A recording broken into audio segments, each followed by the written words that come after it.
ಮೊದಲನೇದಾಗಿ ಶಿಕ್ಷಣದ ವಿಚಾರವನ್ನು ನೋಡುವಂಥದ್ದಾದರೆ ವಿದ್ಯಾರ್ಥಿಗಳಿಗೆ ಈ ತಿಂಗಳು ಸಾಮಾನ್ಯ ಫಲ ಅಂತ ಹೇಳ್ಬೋದು. ನೀವು ಅಂದುಕೊಂಡಂತಹ ಫಲಿತಾಂಶವನ್ನು ನೀವು ಪಡೆಯಲು ಈ ತಿಂಗಳು ನೀವು ಸ್ವಲ್ಪ ಕಠಿಣ ಪರಿಶ್ರಮವನ್ನು ಹಾಕಬೇಕಾಗಬಹುದು. ಇದಲ್ಲದೆ ನಿಮ್ಮ ಕೋಪ ಮತ್ತು ಅಸಹನೆಯನ್ನು ನೀವು ನಿಯಂತ್ರಿಸುವಂಥದ್ದು ಉತ್ತಮವಾಗಿರುತ್ತೆ. ಇಲ್ಲ ಅಂತ ಹೇಳಿದ್ರೆ ಪ್ರಾಬ್ಲಮ್ಸ್ಗಳನ್ನ ನೀವೇ ಹುಟ್ಟಾಕೊಳ್ತೀರಾ ಅಂತಲೇ ಹೇಳ್ಬೋದು. ಇನ್ನು ಶಾಲಾ ಕಾಲೇಜುಗಳ ಅತಂತ್ರ ಪರಿಸ್ಥಿತಿಯಲ್ಲೂ ವಿದ್ಯಾರ್ಥಿಗಳು ಶೈಕ್ಷಣಿಕವಾಗಿ ಮುಂದುವರಿಯಲು ಪ್ರಯತ್ನ ಪಡಬೇಕು. ಆಸಕ್ತಿಯ ವಿಷಯಗಳ ಬಗ್ಗೆ ನೀವು ಹೆಚ್ಚಿನ ಗಮನವನ್ನು ಹರಿಸುವಂಥದ್ದು ನಿಮಗಿಲ್ಲಿ ನಿಮ್ಮ ವಿಷಯಗಳಲ್ಲಿ ಪ್ರಾಬಲ್ಯವನ್ನು ಸಾಧಿಸಲು ಸಹಾಯ ಆಗುತ್ತೆ ಈ ತಿಂಗಳು ಅಂತಲೇ ಹೇಳ್ಬೋದು. ಇನ್ನು ಉನ್ನತ ಶಿಕ್ಷಣದಲ್ಲಿರುವಂಥವರಿಗೆ ಸ್ವಲ್ಪ ಕಠಿಣ ಸಮಯ ಆಗಿರುತ್ತೆ ಅಂತಲೇ ಹೇಳ್ಬೋದು ಇದು. ಆದ್ದರಿಂದ ನಿರಂತರ ಅಭ್ಯಾಸದಿಂದ ಇಲ್ಲಿ ನೀವು ನಿಮ್ಮ ತೊಂದರೆಗಳಿಂದ ದೂರ ಆಗ್ಬೋದು ಅಂತಲೇ ಹೇಳ್ಬೋದು. ಸೊ ಒಟ್ಟಾರೆಯಾಗಿ ವಿದ್ಯಾರ್ಥಿಗಳಿಗೆ ಈ ತಿಂಗಳು ಸಾಮಾನ್ಯ ಫಲವಿರುತ್ತೆ ಅಂತಲೇ ಹೇಳ್ಬೋದು. ಇನ್ನು ಕುಟುಂಬ ವಿಚಾರಕ್ಕೆ ಬರುವಂಥದ್ದಾದರೆ ಕುಟುಂಬ ವಿಚಾರದಲ್ಲಿ ಈ ತಿಂಗಳು ನಿಮಗೆ ಅತ್ಯುತ್ತಮವಾದಂತಹ ಫಲಗಳಿದೆ ಅಂತಲೇ ಹೇಳ್ಬೋದು. ಮನೆಯಲ್ಲಿ ಮಂಗಳ ಕಾರ್ಯಗಳು ನಡೆಯುವಂತಹ ಸಾಧ್ಯತೆಯು ಹೆಚ್ಚಾಗಿದೆ ಅಂತ ಹೇಳ್ಬೋದು. ಇದಲ್ಲದೆ ಬಂಧು ವರ್ಗದವರ ಜೊತೆಯೂ ಸಹಿತ ನೀವು ಈ ತಿಂಗಳು ಅತ್ಯುತ್ತಮವಾದಂತಹ ಸಮಯವನ್ನು ಕಳಿತೀರ ಅಂತಲೇ ಹೇಳ್ಬೋದು. ಸೊ ಅವರ ಸಲಹೆ ಮತ್ತು ಸಹಕಾರಗಳು ನಿಮಗಿಲ್ಲಿ ಚೆನ್ನಾಗಿ ಸಿಗುತ್ತೆ ಈ ತಿಂಗಳು ಅಂತಲೇ ಹೇಳ್ಬೋದು. ಇನ್ನು ನೀವೇನಾದರೂ ಮದುವೆ ಅಥವಾ ದೀರ್ಘಾವಧಿ ಸಂಬಂಧವನ್ನೇನಾದರೂ ಎದುರು ನೋಡ್ತಾ ಇದ್ದೀರಾ ಅಂತ ಹೇಳಿದ್ರು ಸಹಿತ ಈ ತಿಂಗಳು ನಿಮಗೆ ಉತ್ತಮವಾದಂತಹ ಪ್ರತಿಫಲ ಸಿಗುತ್ತೆ ಅಂತಲೇ ಹೇಳ್ಬೋದು. ನಿಮ್ಮ ಸಂಗಾತಿಯಿಂದ ಈ ತಿಂಗಳು ನಿಮಗೆ ಪ್ರೀತಿ ಮತ್ತು ವಾತ್ಸಲ್ಯ ಹೆಚ್ಚಾಗಿ ಸಿಗುತ್ತೆ ಅಂತಲೇ ಹೇಳ್ಬೋದು. ಇದಲ್ಲದೆ ಮಕ್ಕಳ ಒಡನಾಟದಿಂದ ಕುಟುಂಬದಲ್ಲಿ ಸಂತೋಷ ತುಂಬಿರುತ್ತೆ ಅಂತಲೇ ಹೇಳ್ಬೋದು. ಇನ್ನು ಹಣದ ವಿಚಾರದಲ್ಲಿ ಸಂಗಾತಿಯೊಂದಿಗೆ ಮನಸ್ತಾಪಗಳಾಗುವಂತಹ ಸಾಧ್ಯತೆಗಳಿದೆ. ಸೊ ಇದೊಂದು ವಿಚಾರದಲ್ಲಿ ನೀವು ಒಂಚೂರು ಗಮನ ಹರಿಸುವಂಥದ್ದು ಉತ್ತಮವಾಗಿರುತ್ತೆ ಅಂತಲೇ ಹೇಳ್ಬೋದು. ಇನ್ನು ನಿಮ್ಮ ಕಾಳಜಿಯ ಬಗ್ಗೆ ನಿಮ್ಮ ಪೋಷಕರಿಗೆ ಸಂತೋಷ ಇರುತ್ತೆ ಅಂತಲೇ ಹೇಳ್ಬೋದು. ಸೊ ಒಟ್ಟಾರೆಯಾಗಿ ಕುಟುಂಬ ವಿಚಾರದಲ್ಲಿ ನಿಮಗೆ ಈ ತಿಂಗಳು ಅತ್ಯುತ್ತಮವಾದಂತಹ ಫಲಗಳಿದೆ ಅಂತಲೇ ಹೇಳ್ಬೋದು. ಇನ್ನು ಆರೋಗ್ಯ ವಿಚಾರಕ್ಕೆ ಬರುವಂಥದ್ದಾದರೆ ಆರೋಗ್ಯ ವಿಚಾರದಲ್ಲಿ ಸ್ವಲ್ಪ ಎಚ್ಚರಿಕೆಯನ್ನು ನೀವು ವಹಿಸಬೇಕಾಗತ್ತೆ. ಮಧುಮೇಹ ಅಥವಾ ರಕ್ತದೊತ್ತಡದಂತಹ ಸಮಸ್ಯೆಗಳು ನಿಮಗೆ ಈ ತಿಂಗಳು ಸ್ವಲ್ಪ ಬಾಧಿಸಬಹುದು. ಆದ್ದರಿಂದ ಎಣ್ಣೆ ತಿಂಡಿಗಳಿಂದ ದೂರ ಇಡುವಂಥದ್ದು ಉತ್ತಮವಾಗಿರುತ್ತೆ. ಇದಲ್ಲದೆ ಮದ್ಯಪಾನ ಮತ್ತು ಧೂಮಪಾನ ಮಾಡುವವರಿಗೆ ಈ ತಿಂಗಳು ಆರೋಗ್ಯದಲ್ಲಿ ಸಮಸ್ಯೆಗಳು ಸ್ವಲ್ಪ ಎದುರಾಗ್ಬೋದು ಅಂತಲೇ ಹೇಳ್ಬೋದು. ಸೊ ಆದ್ದರಿಂದ ಯಾವುದೇ ರೀತಿಯಾದಂತಹ ಸೋಮಾರಿತನ ಬೇಡ. ಯಾವುದೇ ರೀತಿಯಾದಂತಹ ಆರೋಗ್ಯ ಸಮಸ್ಯೆಗಳನ್ನು ಈ ತಿಂಗಳು ನಿರ್ಲಕ್ಷಿಸಕ್ಕೆ ಹೋಗಬೇಡಿ. ಇಲ್ಲ ಅಂತ ಹೇಳಿದ್ರೆ ಇದು ದೊಡ್ಡ ಸಮಸ್ಯೆಯಾಗಿ ಪರಿವರ್ತನೆ ಆಗಬಹುದು. ಸೊ ಆದ್ದರಿಂದ ಆರೋಗ್ಯ ವಿಚಾರದಲ್ಲಿ ಅತ್ಯಂತ ಹೆಚ್ಚು ಗಮನವನ್ನು ನೀವು ವಹಿಸುವಂಥದ್ದು ಉತ್ತಮವಾಗಿರುತ್ತೆ. ಆದಷ್ಟು ಯೋಗ ಮತ್ತು ಧ್ಯಾನವನ್ನು ಮಾಡುವಂಥದ್ದು ನಿಮಗಿಲ್ಲಿ ಸಹಕಾರಿಯಾಗಿರುತ್ತೆ ಅಂತಲೇ ಹೇಳ್ಬೋದು.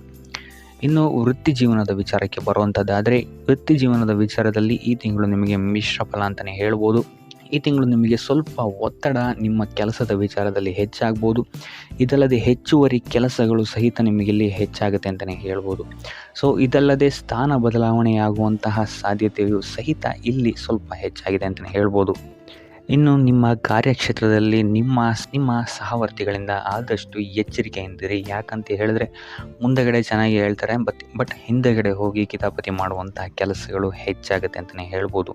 ಸೊ ಆದ್ದರಿಂದ ಕಾರ್ಯಕ್ಷೇತ್ರದಲ್ಲಿ ಆದಷ್ಟು ವ್ಯರ್ಥವಾದ ವಿವಾದಗಳಿಂದ ದೂರ ಇರಿ. ನೀವಾಯಿತು ನಿಮ್ಮ ಕೆಲಸ ಆಯಿತು ಅಂತ ಇರುವಂಥದ್ದು ಉತ್ತಮವಾಗಿರುತ್ತೆ. ಇದಲ್ಲದೆ ಈ ತಿಂಗಳು ನಿಮಗೆ ನಿಮ್ಮ ಮೇಲಾಧಿಕಾರಿಗಳಿಂದ ಯಾವುದೇ ರೀತಿಯಾದಂತಹ ಬೆಂಬಲಗಳು ಸಿಗಲ್ಲ ಅಂತಲೇ ಹೇಳ್ಬೋದು. ಸೊ ಆದಷ್ಟು ತಾಳ್ಮೆಯಿಂದ ನಿಮ್ಮ ಕೆಲಸವನ್ನು ಮಾಡುವಂಥದ್ದು ಉತ್ತಮವಾಗಿರುತ್ತೆ.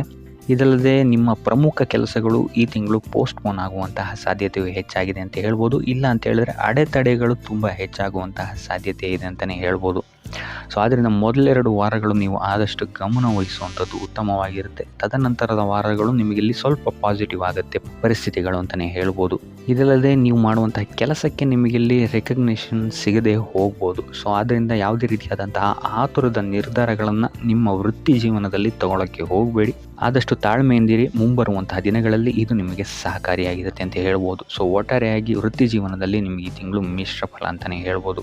ಇನ್ನು ಹಣಕಾಸಿನ ವಿಚಾರಕ್ಕೆ ಬರುವಂಥದ್ದಾದರೆ ಹಣಕಾಸಿನ ವಿಚಾರದಲ್ಲಿ ಈ ತಿಂಗಳು ನಿಮಗೆ ಅತ್ಯುತ್ತಮವಾದಂತಹ ಫಲಗಳಿದೆ ಅಂತಲೇ ಹೇಳ್ಬೋದು.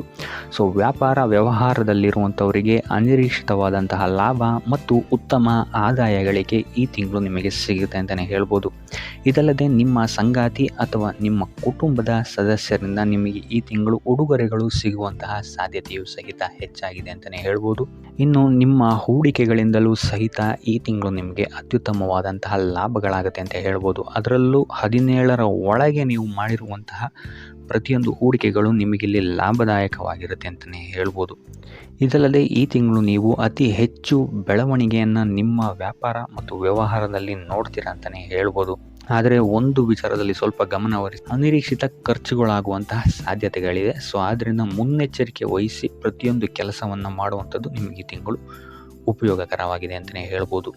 ಇನ್ನು ಇದಲ್ಲದೆ ಆಸ್ತಿ ವಿಚಾರದಲ್ಲಿ ಈ ತಿಂಗಳು ನಿಮಗೆ ಅತ್ಯುತ್ತಮವಾದಂತಹ ಸಕಾರಾತ್ಮಕ ಬೆಳವಣಿಗೆಗಳು ಕಾರಣಕ್ಕೆ ಸಿಗುತ್ತೆ ಅಂತಲೇ ಹೇಳ್ಬೋದು. ಆದರೆ ಮೂರನೇ ವ್ಯಕ್ತಿಯೇ ಯಾವುದೇ ರೀತಿಯಾದಂತಹ ಹಣವನ್ನು ನೀಡೋಕ್ಕಿಂತ ಮುಂಚೆ ಸ್ವಲ್ಪ ಎಚ್ಚರಿಕೆ ವಹಿಸಿ.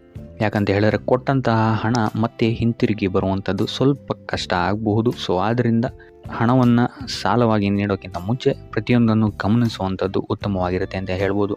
ಇನ್ನು ಇದಲ್ಲದೆ ಈ ತಿಂಗಳು ನೀವೇನಾದ್ರು ಬಟ್ಟೆ, ಕಬ್ಬಿಣ ಅಥವಾ ಸಿಮೆಂಟ್ಗಳ ಮೇಲೆ ನೀವೇನಾದ್ರು ಹೂಡಿಕೆ ಮಾಡ್ತೀರಾ ಅಂತ ಹೇಳಿದ್ರೆ ನಿಮಗೆ ಈ ತಿಂಗಳು ಉತ್ತಮವಾದಂತಹ ಲಾಭ ಸಿಗುತ್ತೆ ಅಂತ ಹೇಳ್ಬೋದು. ಸೊ ಆರ್ಥಿಕ ದೃಷ್ಟಿಕೋನದಿಂದ ಈ ತಿಂಗಳು ನಿಮಗೆ ಅತ್ಯುತ್ತಮವಾಗಿದೆ ಅಂತಲೇ ಹೇಳ್ಬೋದು. ಇನ್ನು ಉಪಾಯ ವಿಚಾರಕ್ಕೆ ಬರುವಂಥದ್ದಾದರೆ ನಿತ್ಯ ಶ್ರೀಲಕ್ಷ್ಮಿಯ ಪೂಜೆ ಮತ್ತು ಮಂತ್ರವನ್ನು ಪಠಣೆ ಮಾಡುವಂಥದ್ದು ನಿಮಗೆ ನಿಮ್ಮ ಕಾರ್ಯಕ್ಷೇತ್ರದಲ್ಲಿ ಆಗ್ತಿರುವಂತಹ ಮತ್ತು ವಿದ್ಯಾಭ್ಯಾಸದಲ್ಲಿ ಆಗ್ತಿರುವಂತಹ ತೊಂದರೆಗಳಿಂದ ಆಚೆ ಬರೋಕ್ಕೆ ಸಹಕಾರಿಯಾಗಿರುತ್ತೆ ಅಂತಲೇ ಹೇಳ್ಬೋದು. ಸೊ ಇದಾಗಿತ್ತು ಈ ತಿಂಗಳ ನಿಮ್ಮ ರಾಶಿ ಭವಿಷ್ಯ.